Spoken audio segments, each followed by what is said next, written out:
Dans cette vidéo, je te propose de voir 5 questions qui seront vraiment inévitables à chaque entretien. Chaque jour que Dieu fait, s'il y a entretien Campus France, les 5 questions-là, parmi ces 5 questions, il y aura forcément 2-3 questions qui vont revenir. Donc, reste jusqu'à la fin de la vidéo, car je vais t'expliquer c'est quoi ces 5 questions et t'aider à avoir des réponses pour ces 5 questions. Donc, avant de commencer, comme je le dis chaque fois dans mes vidéos, mon objectif est d'atteindre les 10 000 abonnés avant la fin de l'année. Et toi, ton objectif, c'est de venir en France l'année prochaine.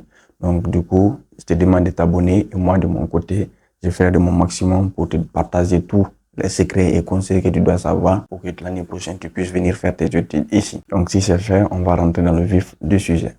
Donc, pour commencer, on va commencer par la question number one. La question number one, ce qui est la base même de Campus France, c'est tout ce qui est projet d'études, projet professionnel. Donc, ça, c'est la base même de Campus France. Sur ça, on se base pour pouvoir te sélectionner ou te donner des admissions ou te donner un avis SCAC favorable. Donc, il faut préparer bien ton projet professionnel et ton projet d'études. La question là va venir forcément. C'est pas obligatoirement qu'ils vont te demander les deux en même temps, non, mais il faut savoir entre les deux, forcément, ils vont te poser une question sur ça. Donc, tu dois savoir c'est quoi ton projet d'études et tu dois le maîtriser par cœur, ça c'est un. Et surtout, tu dois savoir l'extérioriser, c'est-à-dire pouvoir bien l'expliquer. Demande seulement c'est quoi ton projet d'études. Si tu es en économie, mon projet d'études est d'intégrer ici pour que je me spécialise ici et après devenir ça. Basta. Ton projet professionnel, à la fin de mes études, c'est de devenir quelqu'un pour travailler dans. Simple aussi. Donc, il faut savoir que la question là va revenir.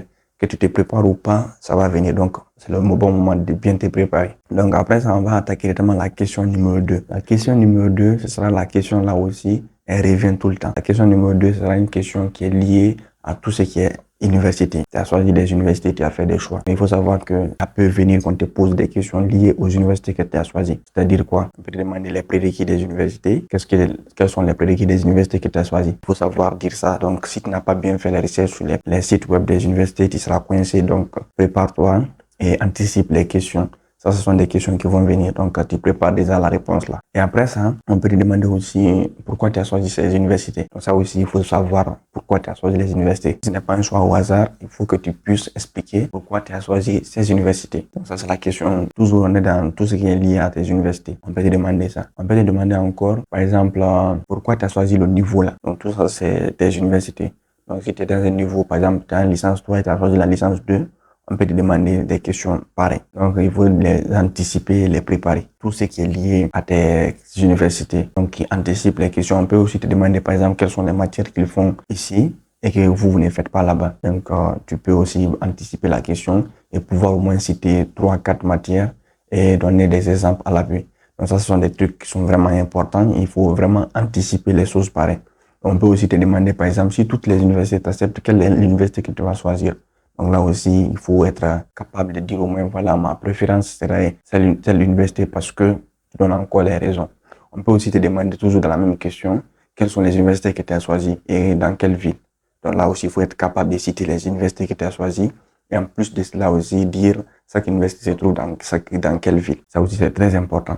Donc, en gros, c'est une question qui peut résumer vraiment tout ce qui est lié à tes universités. Donc, anticipe la question et prépare-toi très bien là-dessus. Donc, après les deux questions, on va attaquer la troisième question. La troisième question, c'est tout simple. C'est juste une question qui est liée à la France.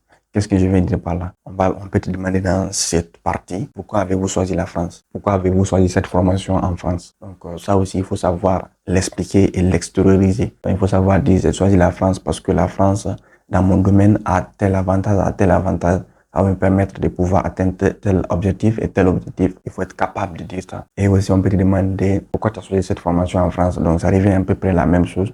Il faut l'expliquer. On peut te dire encore pourquoi la France, en quoi la France peut t'aider à atteindre tes objectifs. Ça aussi, il faut savoir l'expliquer. C'est toujours la même question qui est posée de différentes manières. Donc, ça aussi, c'est des trucs vraiment importants à pouvoir expliquer. Après les questions sur la France, on va attaquer maintenant la quatrième question, qui sera la question des financements. Donc, la question des financements, ça aussi, c'est une question qui revient souvent. On peut te demander comment comptez-vous financer vos études.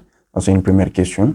Et là aussi, il faut expliquer comment tu comptes faire pour pouvoir financer tes études. Après ça aussi, on peut te demander quel est le montant minimum pour pouvoir vivre en France. Donc là aussi, il faut savoir répondre que c'est 615 euros. Donc c'est 615 euros par mois pour vraiment vivre au minimum près en France. Donc là, il faut savoir répondre ça. Il faut savoir que l'ambassade va te demander au visa une somme de 7380 euros pour pouvoir justifier les frais de subsistance. Donc ça aussi, c'est important. Il faut savoir dire ça. Et toujours question de financement, on peut te poser la question, par exemple, est-ce que tu comptes travailler en parallèle de tes études? Donc, il faut savoir dire non et argumenter à la suite. Donc ça, ce sont des questions liées au financement. Donc, il faut savoir anticiper tout ce qui peut être financement. Il faut savoir anticiper pour pouvoir bien donner une réponse par rapport à ça. Donc, après la question numéro 4, la question numéro 5 ici, ce sera tout ce qui est lié à ton niveau et à ta formation. Donc, c'est une question qui ne va pas venir impérativement chaque fois. Mais moi, j'ai subi cela et il y a beaucoup d'étudiants qui subissent cela aussi. Arrivé souvent à l'entretien, après avoir expliqué tout, si maintenant l'agent Campus France veut se rassurer, il va te poser une question liée au domaine que tu fais. Juste pour savoir est-ce que vraiment tu maîtrises ce que tu fais. Donc, en te posant par exemple, c'est quoi cette matière? Qu'est-ce que vous faites dans cette matière? Quelle est l'importance de cette matière? Donc, faut pas avoir peur. Si tu as suivi ces matières, je suis sûr que tu peux trouver une explication personnelle à toi. Et en plus, mets en tête que c'est pas forcément la personne qui va t'interviewer n'est pas forcément de ton domaine, n'est pas forcément un docteur ou un professeur dans le domaine que tu es. Non, non, non. C'est juste, il faut savoir donner une explication cohérente. Donc, c'est très important. Il faut savoir au moins les matières que tu fais, ça sert à quoi et ça va, qu'est-ce que tu as compris dedans pour que tu puisses au moins expliquer un bref résumé là-dessus. Donc, ça, c'est très, très important.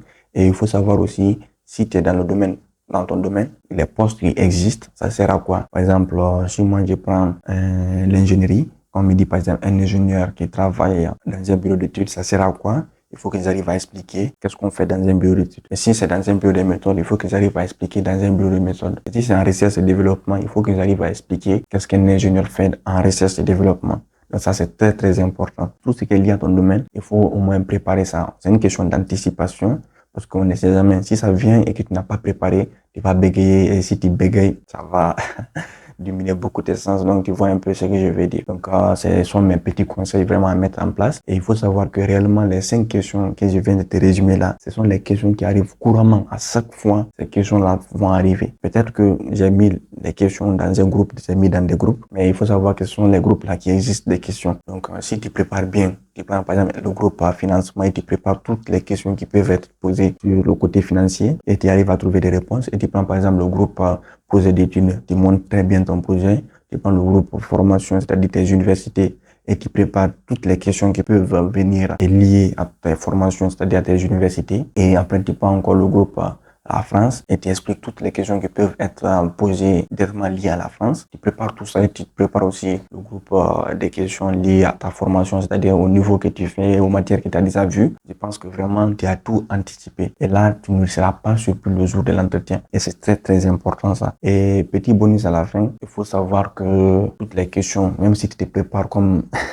un Messi ou un Ronaldo, tu peux être surpris. Ça arrive. Donc il faut pouvoir improviser les choses. Donc question d'improvisation, c'est-à-dire quand on te met dans une situation que tu n'avais jamais préparée, tu arrives quand même à rebondir. C'est ça, l'improvisation. Et c'est très, très important. Moi, j'ai subi cela le jour de mon entretien. Quand on était allé, j'avais pas préparé. J'avais des questions que j'avais même pas préparées. Je n'imaginais jamais qu'on va me poser ces questions. Mais dès que le monsieur a posé la question, j'ai pris mon temps, j'ai soufflé un peu et directement j'ai donné la réponse. Parce que là, j'étais à l'aise. Moi, déjà, j'étais à l'aise. En plus de cela, j'avais bien préparé tout. Ça veut dire que même si on me posait une question qui n'est pas liée à ce que j'ai préparé, mais je pouvais improviser et donner une réponse cohérente. Donc ça, c'est très, très important. Donc, il faut apprendre l'improvisation. Ça va beaucoup t'aider. Parce qu'en gros, c'est ça l'arme ultime pour lutter contre l'entretien.